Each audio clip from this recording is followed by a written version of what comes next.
dia, uma boa tarde, uma excelente noite a todos e a todas que nos acompanham. É um privilégio para a gente poder encerrar este ano de 2024. O nosso desejo é que essa manhã seja radiante, de profunda paz aos nossos corações, que a gente saia alimentado espiritualmente para prosseguirmos aí rumo a esse novo ciclo que irá começar. Aqueles que nos acompanham, né, o nosso bom dia, nossa alegria de estarmos juntos, em especial as nossas amigas do NEP Alcione estão sempre com a gente, e a Angélica, né, a nossa amiga do café, que também nos cumprimentou. Vamos falar hoje desta mensagem intitulada O Grupo em Crise.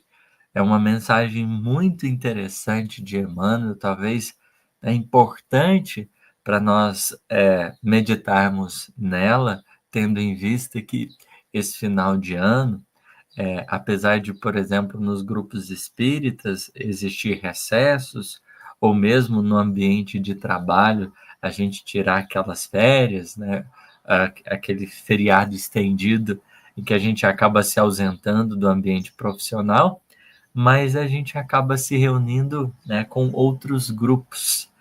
A gente acaba, por exemplo, estando em família com as pessoas que, de certo modo, a encarnação nos concedeu como presentes, como presenças fundamentais na nossa vida, na nossa trajetória. E aí, né, cabe-nos pensar o que essa mensagem pode conversar conosco, nos trazer de reflexão, já que, querendo ou não, né, às vezes a gente está experimentando bons momentos em família, mas acontece uma coisa daqui, outra dali, quando não raro, né, existem conflitos e crises que acabam desaguando e a gente percebe um tumulto a partir disso. E Emmanuel quer falar, né, dessas horas difíceis que a gente precisa atravessar e que a vida pede de nós um pouquinho mais de responsabilidade, um pouquinho mais de maturidade. Até recordando aqui, ao João aí também, até recordando aqui o Natal, pensemos no valor que teve e ainda tem essa data, quando nós falamos sobre ele, sobre o significado espiritual. A grande descida de Jesus, ela é motivada por uma necessidade central. O fato de Jesus ter deixado momentaneamente a governadoria espiritual da Terra, ter se reunido com a comunidade dos espíritos puros para se fazer conosco, tem um objetivo principal, que é auxiliar-nos justamente nos nossos instantes de crise, nas nossas horas difíceis. Porque a nossa forma de resolução, a nossa maneira de conduzir as experiências, nem sempre era a mais saudável, a mais madura possível. Nós demonstrávamos profundo desconhecimento ou ignorância do bem em muitos instantes, e frente às experiências que chegavam pedindo algo de nós, de mais entendimento, quase sempre, pelas posturas imprudentes, ignorantes e muitas vezes insensíveis, nós acabávamos por colocar tantas coisas a perder, construindo roteiros, né, difíceis, expiatórios, que não tinha necessidade. Então, a descida do Cristo para o Natal, ela é motivada não porque a gente estava fazendo as coisas tudo certo ou porque era necessário ele estar aqui conosco, mas porque a gente, em desprezando todo o conhecimento superior que já havia trazido, toda a consciência luminosa que já havia sido despertada, a nossa alma precisava como que de exemplificação, de testificação do bem.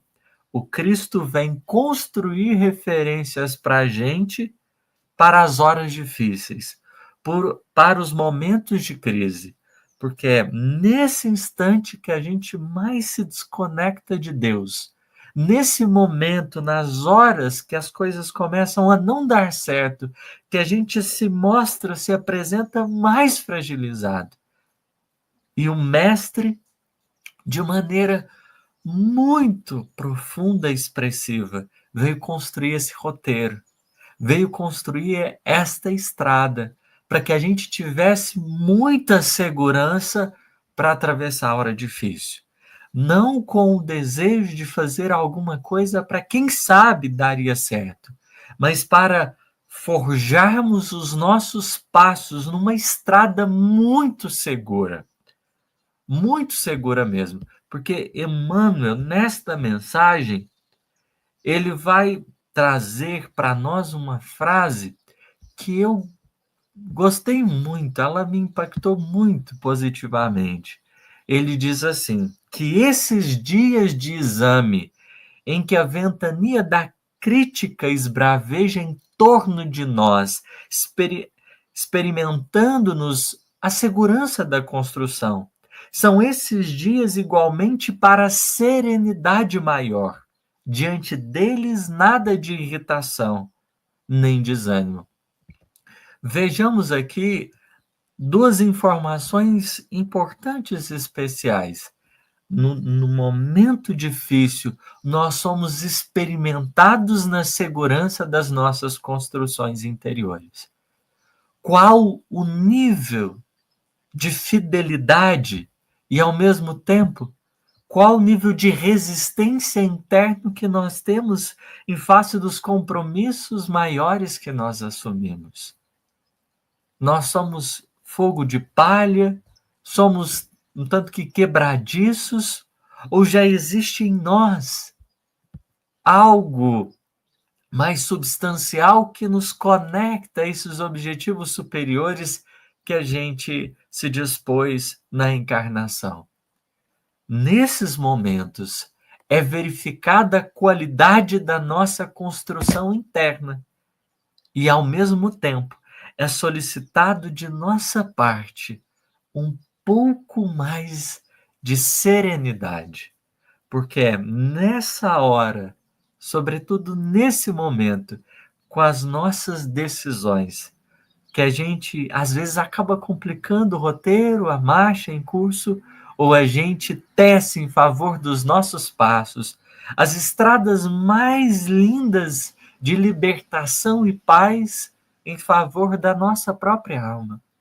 É na hora que a gente precisa tomar a decisão, escolher o rumo, que até então a gente tinha decidido e muitas vezes demandado-se tão inconsequentemente.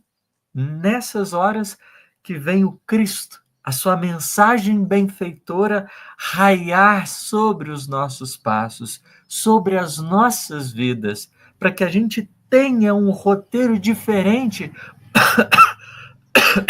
possa construir um enredo novo. As nossas histórias, não há necessidade de comprometimento com o mal. Não há necessidade de comprometimento com a ignorância. Talvez por isso Emmanuel tenha escolhido esse verso 7 do capítulo 15 de João: se permanecerdes em mim e as minhas palavras permanecerem em vós, pedireis o que quiserdes e vos será feito. Jesus está realçando a necessidade desse vínculo espiritual com o seu coração, com aquilo que ele nos entregou enquanto palavra, manifestação desse verbo divino que fulgurou brilhantemente nos horizontes da terra.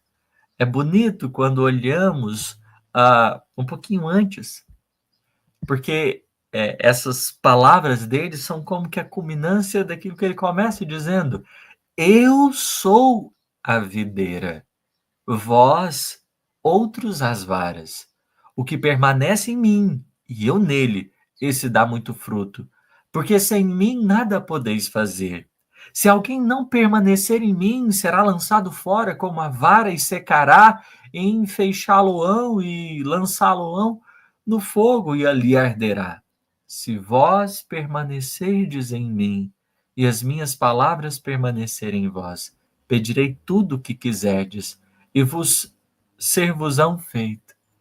É maravilhoso essa proposta de vínculo, de conexão, de fidelidade com que nos cabe abraçar o Evangelho no clima das nossas vivências pessoais. É importante considerarmos o quão isso tem sido necessário, porque a hora de manejar esses instantes difíceis, a hora de decidirmos nesses momentos de crise, pede-nos esta atenção, discernimento, um pouco mais de prudência.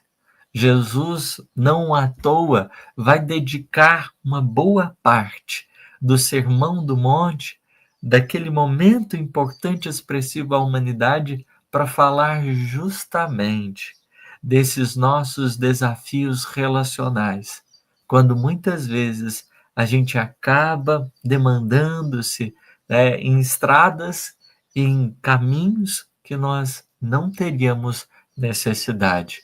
Por isso que ele vai dizer, né, em alguns momentos, ouvistes o que foi dito aos antigos, ou seja, até ontem, antes da minha encarnação, antes do Natal, era isso que estava estabelecido.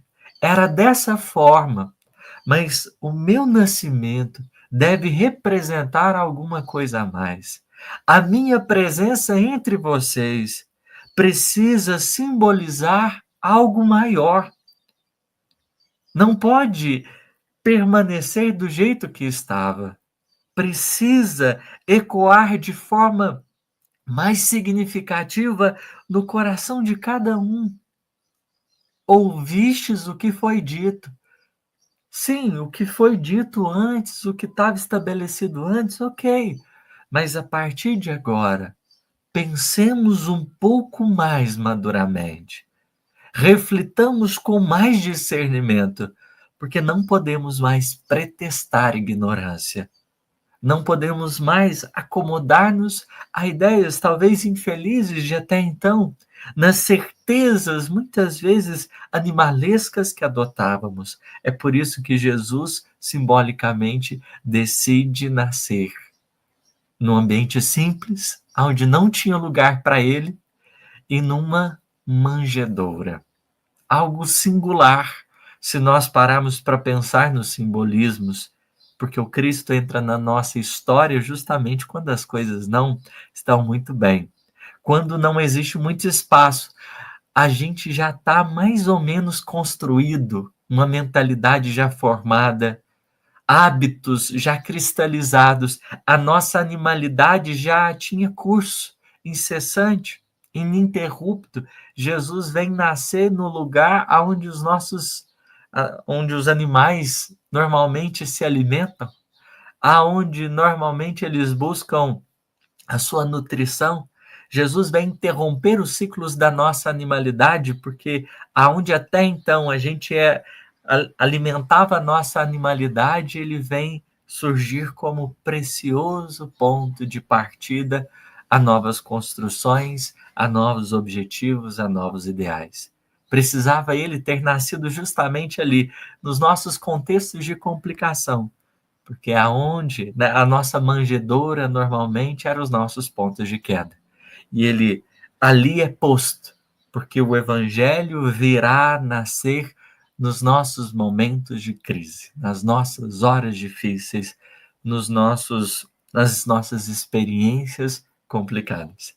E eu não poderia deixar de trazer, para pensarmos em grupos em crise, nessas experiências difíceis, não poderia deixar de trazer o Paulo e Estevão, porque apesar dali nós estarmos falando, né, de uma experiência vivida no seio do cristianismo primitivo, eu acredito que ela ressoe nas nossas diversas áreas da vida que convivamos com aqueles que convivamos diretamente com esses grupos que, de certa forma, a vida tenha nos colocado junto em proximidade.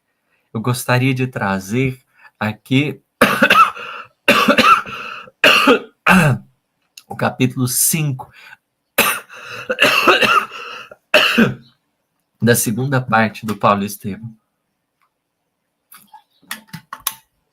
Porque a maior crise que o cristianismo primitivo viveu, ela está descrita aqui. Ela está descrita aqui. E Emmanuel vai fazer questão de mostrar a periculosidade desse momento. Ele vai mostrar para a gente o quão foi, né, apertado essa experiência,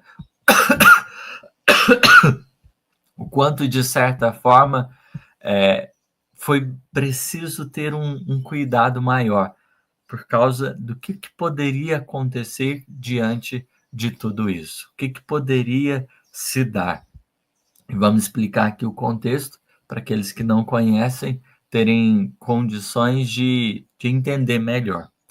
O Pedro, ele saiu de Jerusalém e foi fazer uma visita à igreja de Antioquia, onde ali permanecia na companhia dele outros cooperadores, como, por exemplo, Barnabé. E nessa visita de Pedro, durante boa parte do tempo, vai ser um clima de fraternidade, uma alegria sem fim, uma renovação plena. Todo mundo gostava muito do Pedro. Então, os dias deles vão ser banhados por uma alegria, né, sem fim, um clima de fraternidade benfeitor. Só que vai chegar uma carta. Vai chegar uma carta de quem? Do Tiago Menor. A partir do momento que chega essa carta, uma desordem começa a imperar no ambiente. Conforme Emmanuel, mesmo ele começa dizendo nessa mensagem que a gente está estudando, aqui, se nós observarmos, ele fala assim: habitualmente, quando as tarefas de uma equipe consagrada ao serviço parecem devidamente estabilizadas, a crise explode. Desequilibra-se o clima das boas obras e a tempestade ruge. Desentendem-se irmãos na sombra da discórdia, quando mais necessária se faz a luz da harmonia. É justamente isso que está acontecendo. Porque naquele momento, ali na igreja de Antioquia, estava tudo certo. Não tinha nada errado. E aí, quando chega essa carta, vai ser um pouquinho complicado. Porque o Pedro, ele vai mudar um pouco do comportamento dele em face daquela comunidade ali. Sobretudo em relação aos incircuncisos, as pessoas que não seguiam, a grosso modo, as tradições judaicas à risca, aqueles que não haviam selado o seu compromisso exterior, conforme era habitual no judaísmo, com Deus. Isso vai causar em Paulo um desgosto imenso. Emmanuel, inclusive, vai dizer assim: Paulo observou a transformação, tomado de profundo desgosto. Para o seu espírito habituado de modo irrestrito à liberdade de opinião, o fato era chocante e doloroso. É muito importante a gente pensar, né, no que significa isso. Vamos dar densidade a essa experiência. Quando o Pedro mudou um pouquinho o comportamento, e acontece, vamos dizer assim, às vezes a gente está convivendo com a pessoa, ela está, né, tendo uma postura, mas se ela mudar um pouco, a gente estranha, é natural que isso aconteça. A questão não é, né, a gente concordar com tudo que o outro está fazendo, todas as experiências que estão se dando na vida do outro. O bem não surge da ignorância, do desconhecimento ou da omissão diante do mal. Não tem nada a ver com isso. O bem, ele vai emergir da proposta que nós temos para resolver as situações aonde o erro, o equívoco existe. Não tem nada a ver com passar pano. Então, Tudo bem, o Paulo olhou aquele comportamento que ele começou a ter, o Pedro, e ele ficou desgostoso. Ele se sentiu impactado. Ok, qual talvez seria uma postura mais adequada? Se a gente percebeu que alguma coisa começou a sair dos trilhos, a gente não precisa deixar o negócio explodir. Às vezes a gente pode chegar no particular e conversar com o outro, ajustar aquele detalhe, aquele ponto, entender a pessoa. Porque às vezes a gente cristaliza o nosso entendimento sobre o outro e não se abre para a possibilidade nem de compreendê-lo. Às vezes a gente já está tão certo das coisas que a gente não dispõe a realmente perceber. Será que os nossos preconceitos em relação às circunstâncias, eles efetivamente equivalem à verdade, ao que está correto? Então, nesse momento, o Paulo fica profundamente desgostoso e acaba deixando que esse desgosto, que essa amargura, ela perdure no clima ali do grupo, porque o Pedro vai manter a postura dele de mais reserva em relação aos gentios incircuncisos e ele não vai ficar satisfeito até que a bomba estoura. Então, pensemos o seguinte: ignorar o mal, ignorar o erro, o equívoco, não resolve problema nenhum. Jogar as coisas para debaixo do tapete não é uma solução madura. Achar que muitas vezes, apesar de que a gente precisa considerar que o tempo é fundamental em cada processo, mas não é simplesmente por deixar o tempo agir que nós teremos condições de dissolver determinadas coisas, sobretudo quando elas nos impactaram interiormente. A gente precisa olhar para elas.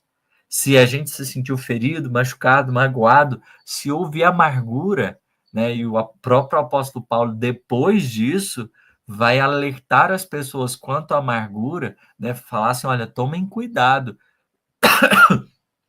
com as raízes de amargura, porque elas podem perturbar inteiramente a vida e a caminhada. Então, ele vai experimentar esse clima até que a bomba estoura. Até que a bomba estoura. E nesse momento, né, que eles estão reunidos para uma, vamos dizer assim, um estudo do evangelho, né, um evangelho no lar aqui, entre eles ali dentro da igreja, o Paulo vai decidir falar.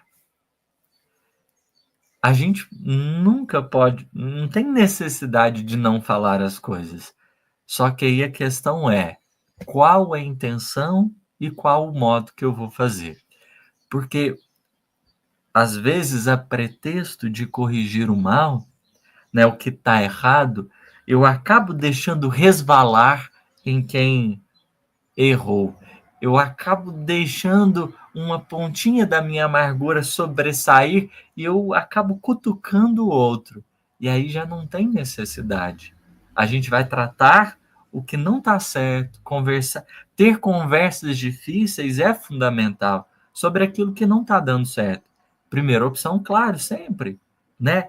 A reserva, o diálogo olho no olho entre aqueles envolvidos, porque o Paulo vai decidir falar no meio de todo mundo. No meio de todo mundo. E essa exposição, ela é complicada, porque ela pode gerar um burburinho muito grande. É igual estar em uma conversa em família, surge um determinado assunto.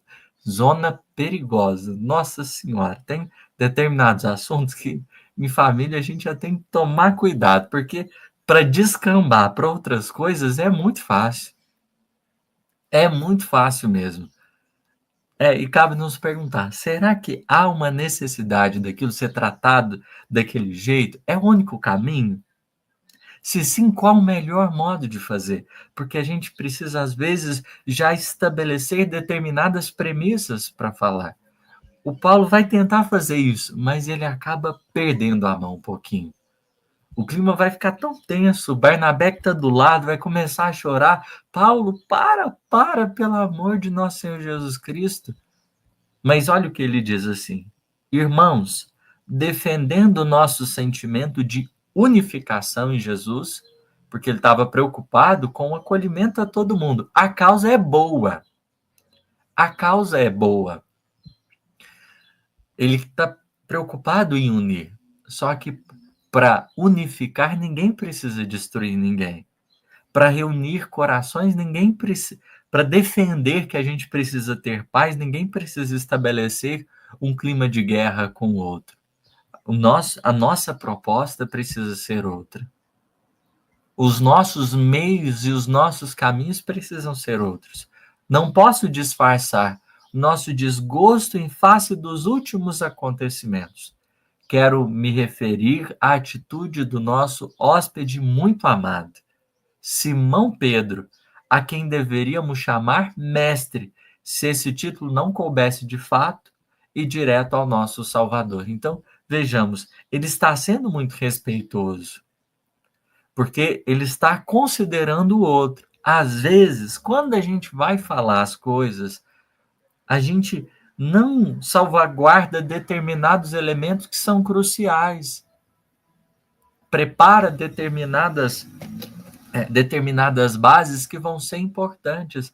Às vezes a gente simplesmente quer tirar aquilo ali, porque vem um ímpeto. Então, pensemos, será que a melhor hora para falar é quando a gente está com muita, mas muita vontade de dizer, quando a gente está sentindo uma necessidade intempestiva de falar? Porque quando a palavra sai, não volta. E às vezes a gente não se dá conta dos reflexos que ela podem ter. Machuca muito. Machuca muito. O que a gente pode muitas vezes fazer com o nosso verbo. E a gente tem tido hoje a necessidade de meditar um pouco mais, já que a nossa palavra, falada ou escrita, ela percorre, né, estradas, avança além de fronteiras que a gente talvez não tenha nem dimensão. Será que realmente é esse o melhor caminho? E aí, o apóstolo Paulo vai continuar. Simão, ele tem personificado para nós um exemplo vivo. Todo mundo estava com a espinha gelada, assim, um momento de tensão total, ninguém sabia o que iria acontecer. E aí, o apóstolo Paulo vai colocar assim: no seu, o mestre não o deixou como rocha de fé imortal. No seu coração generoso temos depositado as mais vastas esperanças. Como interpretar seu procedimento, afastando-se dos irmãos incircuncisos, desde a chegada dos mensageiros de Jerusalém com aquela cartinha do Tiago? Além disso, comparecia aos nossos serões íntimos, comia pão de nossas mesas. Se assim procuro esclarecer a questão abertamente, não é só pelo desejo de escandalizar a quem quer que seja, mas porque só acredito no evangelho livre de todos os preconceitos errôneos do mundo, considerando que a palavra do Cristo não está algemada aos interesses inferiores do sacerdócio. Então, o Paulo, ele é muito franco. Ele é muito franco na fala dele. A gente pode notar uma certa ponderação naquilo que ele está propondo, na maneira com que ele está agindo. Mas os impactos de tudo aquilo ali, porque lembremos, palavra também é vibração, estão como que a mexer com as estruturas daquele momento. E Emmanuel, ele vai dizer assim: o ambiente carregara-se de nervosismo. Os gentios da Antioquia fitavam o orador enternecidos e gratos. Né? Aqueles que se sentiam excluídos, né, agora estavam olhando por aquele novo prisma, um pouco agradecidos. Os simpatizantes do farisaísmo, ao contrário, não escondiam seu rancor em face daquela coragem quase audaciosa. Então houve uma divisão, houve uma cisão. A nossa proposta não é de sustentar conflitos, A nossa proposta, em instante algum, não é de nenhum momento, né, caminhar na direção da destruição, né, dos elos, do rompimento, mas é antes olhar para o que está errado, entender o que precisa ser melhorado, para a partir daí tomarmos novas resoluções, tomarmos novos caminhos. Todo mundo vai ficar naquela expectativa. O Barnabé fala: Paulo, sou dos que lamentam tua atitude nesse passo. Com que direito poderás atacar a vida pura do continuador de Cristo Jesus? E aí o Paulo é muito incisivo. Temos sim um direito, o de viver com a verdade, de abominar a hipocrisia, o que é mais sagrado, o de salvar o nome de Simão das arremetidas farisaicas, cujas sinuosidades conheço por constituírem o báratro escuro de onde pude sair para as claridades do evangelho e da redenção. Então, tudo bem, o clima de tensão está estabelecido, a tempestade veio à tona. Mas o que é mais importante aqui, o que a gente gostaria de ressaltar, é a maneira com que Simão Pedro vai reagir a esse momento. E que talvez mais reforce os objetivos do benfeitor Emmanuel quando ele vai falar sobre a necessidade de nos reunirmos mais estritamente uns aos outros na fidelidade ao trabalho, a fim de conjurar perigos maiores. É o nosso dever. Buscando essa serenidade, esse momento de calma em face da vida, né, que não se decide por intermédio de uma experiência, mas pede construção ativa em cada momento. E aí, o Emmanuel vai trazer algo de Simão que é muito importante. Porque naqueles momentos, olha o que se passava dentro do Simão. Ele não ficou se sentindo magoado, porque existia ali já uma maturidade para ouvir. E isso é fundamental, né? Nesses momentos que a gente se reúne, está com as pessoas mais de perto, a gente já precisa ir até um pouquinho mais preparado, porque pode acontecer de tudo. E o Simão estava muito bem conectado. Então, a primeira coisa que ele pensa, olha o tanto que é importante. O apóstolo Galileu considerou a sublimidade da sua tarefa no campo de batalha espiritual pelas vitórias do Evangelho. Ele precisaria se apagar em prol da causa. Defender-nos muitas vezes será uma decisão imprudente, que mais vai nos prejudicar do que efetivamente nos ajudar. Porque o nosso melhor meio de, muitas vezes, defesa pessoal não é atacando ninguém, não é colocando os outros para baixo. A nossa dignidade, ela não é posta em relevância, não é quando a gente diminui ninguém ou quando a pretexto de nos conservar a gente precisa rebaixar. Não é nesse rumo. Não é nesse rumo. É preciso pensarmos nos objetivos mais altos que aqui viemos. Estamos em família, né? O objetivo é a gente construir cada vez mais esse espírito de fraternidade. Se a gente for simplesmente pensar, né, em questões particulares, acaba que a gente coloca muita coisa a perder. Muita coisa a perder. De um lado estava Tiago, né? E aí o Paulo começou a pensar no que significava, porque o Tiago mandou, né, a cartinha pedindo que ele adotasse uma postura, o Paulo não gostou, então ficou esse clima de divisão, e Emmanuel vai dizer, olha, de um lado estava Tiago, de outro estava a figura poderosa de Paulo. E aí, Emmanuel continua. Naquela hora, o ex-pescador rogou a Jesus lhe concedesse a inspiração necessária para a fiel observância dos seus deveres. Então ele procurou interiormente uma prece. Era preciso refúgio no alto. E a gente tem uma necessidade muito grande de ouvir os céus em face desses pontos de tensão que a gente normalmente está vivendo. porque a gente é precipitado, às vezes toma os pés pelas mãos e não se dá conta de que existem caminhos possíveis. O bem sempre apresentará em nosso favor estradas possíveis para conservarmos o clima da felicidade e da paz.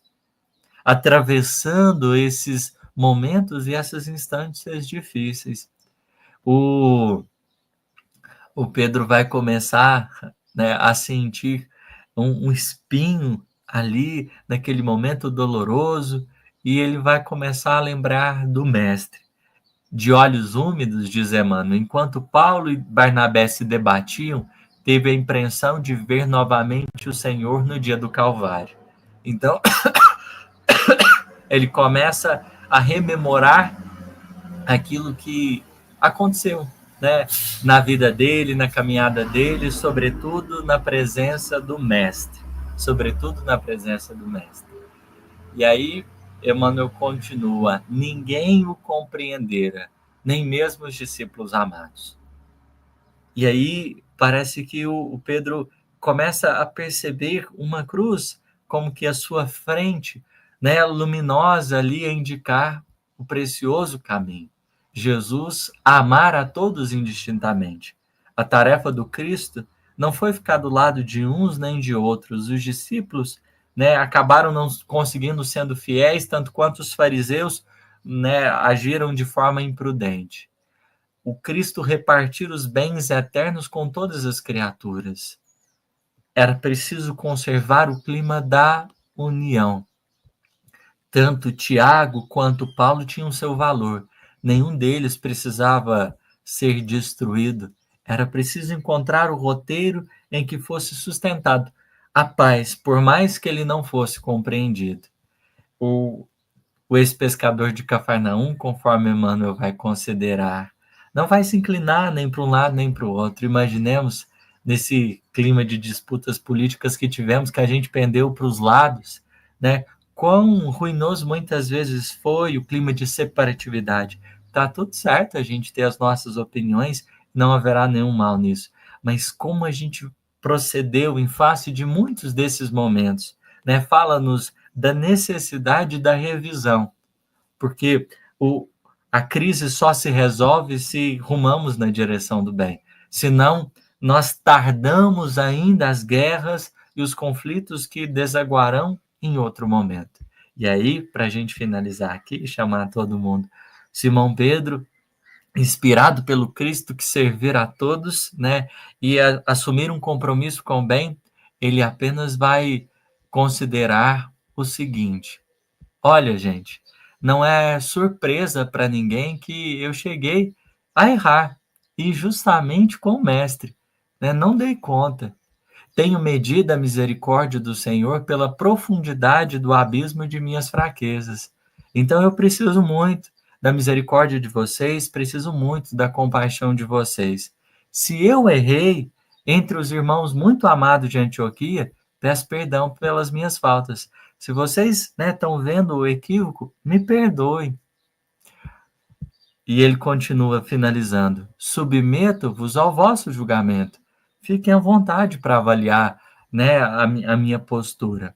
Eu rogo a todos que se submetam ao julgamento do Altíssimo. Ou seja, para além de me avaliar, estejamos todos cientes de que estamos debaixo desse teto divino e o amor celeste continuará a conduzir-nos os passos. Essa postura, no dizer de Emmanuel, salva, arrefece, porque não foi preciso destruir ninguém, apenas sustentar o vínculo com o bem, que naturalmente reverberaria e o entendimento, né, de todos se restituiria, se não naquele momento, com o tempo. Porque o tempo, quando a gente toma a melhor decisão, colabora para que tudo volte ao seu lugar.